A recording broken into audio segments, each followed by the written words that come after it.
આ 9 દિવસનું અનુષ્ઠાન રાખવામાં આવેલું, જેનું નામ છે સતચંડી યજ્ઞ.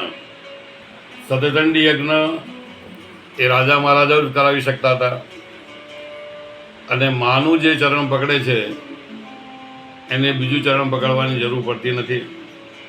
માર્કંડેય પુરાણ અંતર્ગત બતાવ્યું છે, યમ યમ ચિંતયતે કામમ તમ તમ પ્રાપ્નોતિ નિશ્ચિતમ परमेश्वर्य मधुलम प्राप्स्यते भूतले पुमान. पृथ्वी के ऊपर ऐसी कौन सी चीज है जो माँ नहीं दे सकती है. जो मनोकामना से माता जी की आराधना करता है उसकी मनोकामना माँ भगवती परिपूर्ण करती है, ऐसा शास्त्र मार्कंडेय पुराण में बताया गया है. ये 9 दिन का अनुष्ठान है. आज अष्टमी है. अष्टमी के दिन माँ 8 स्वरूप से प्रकट होती है और भक्त को हर मनोकामना परिपूर्ण करती है.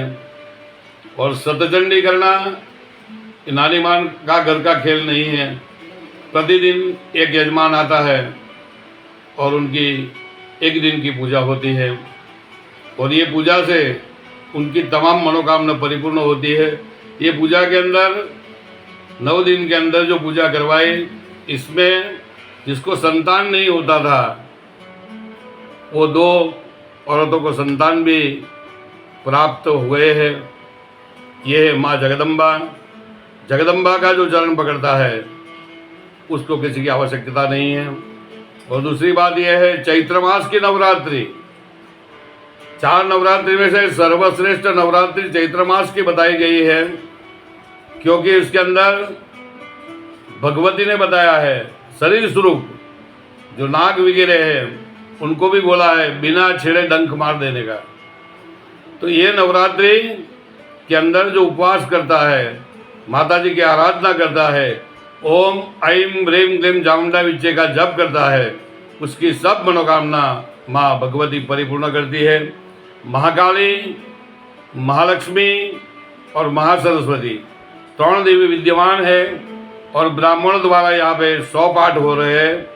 ठाकर जी एवेन्यू के अंदर ये सतचंडी का प्रयोग मेरी ऑफिस के अंदर चल रहा है. प्रतिदिन एक यजमान आते हैं और अपनी मनोकामना सिद्ध करके जाते हैं. ये है माँ का प्रभाव. और चैत्र मास में माँ का आराधन, ये आपको कहाँ पे लेके जाएगा ये किसी को पता नहीं चलता है, क्योंकि शास्त्र के अंदर बताया गया है जब भगवान राम के ऊपर विपत्ति आई, कृष्ण के ऊपर विपत्ति आई, तो माँ का आराधन किया. तो माँ के आराधन से भगवान ने सब युद्ध जीते.